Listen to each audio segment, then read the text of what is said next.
কোথায় পালিয়ে যাবে? তোমাদের সমস্ত জনতাকে আমি হত্যা করবো।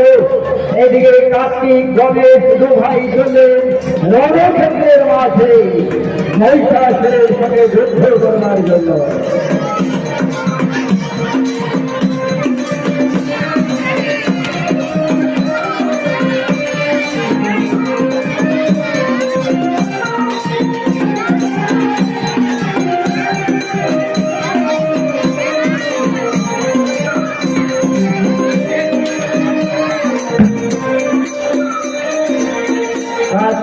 গণেশ দু ভাই যুদ্ধ করতে করতে স্বর্গের মাঝে ছুটতে থাকলেন দু ভাই।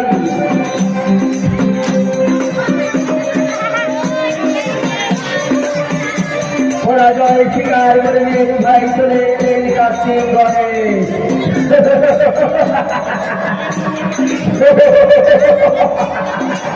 কোথায় পালিয়ে যাবে? তোমাদের সমস্ত দেবতাকে হত্যা করে ছুটে যাবো সেই দেবরাজের কাছে। দেবরাজের চুলে মনে ধরে তাকে আমি হত্যা করে আমি হব এই শরীর।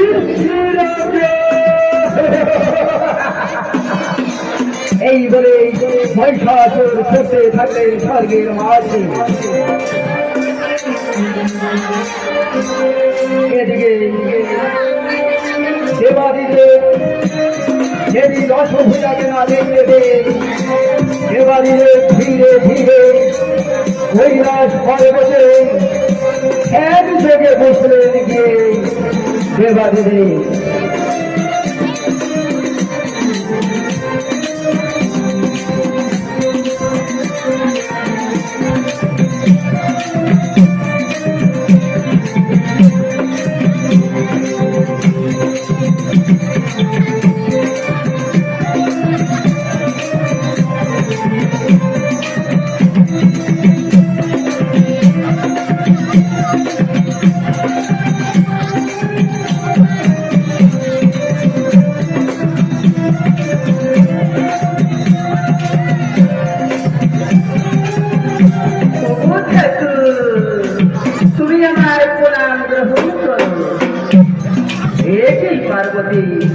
তুমি অসময় ফিরে এলে তবে কি তুমি সেই দুষ্ট মহিষাসুরকে দমন করে ফিরে আসতে পারবে পার্বতী? না ঠাকুর, আমি পরাজয় স্বীকার করে ফিরে এসেছি ঠাকুর। তার জন্য চিন্তা কি পার্বতী? চাইয়ে দেখো আমার কাছে ব্রহ্মা বিষ্ণু মহেশ্বরের একটি অস্ত্র। এই অস্ত্র আমি তোমাকে দানে করলাম পার্বতী। তুমি যাও সেই দুষ্ট মহিষাসুরকে দমন করে ফিরে এসো। বেশ ঠাকুর, তুমি আমার প্রণাম গ্রহণ করো। তথার্থ গৌরী, তোমার মনোবাসনা পূর্ণ করো। এই বলে দেবাদিদেব ফিরে গেলেন কৈলাস।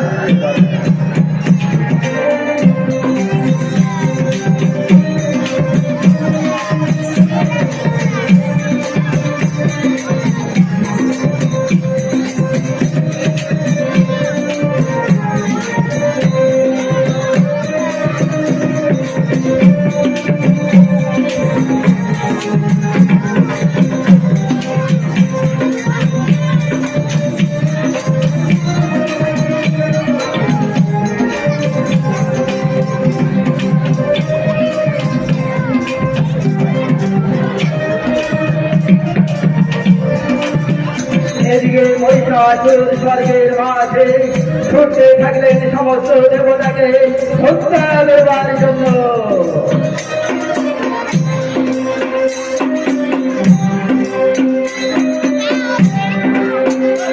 এদিকে দেবী দশভূজা চললেন মহিষাসুরকে দমন করবার জন্য স্বর্গের মাঝে পুনর্বার যুদ্ধ করতে।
এরা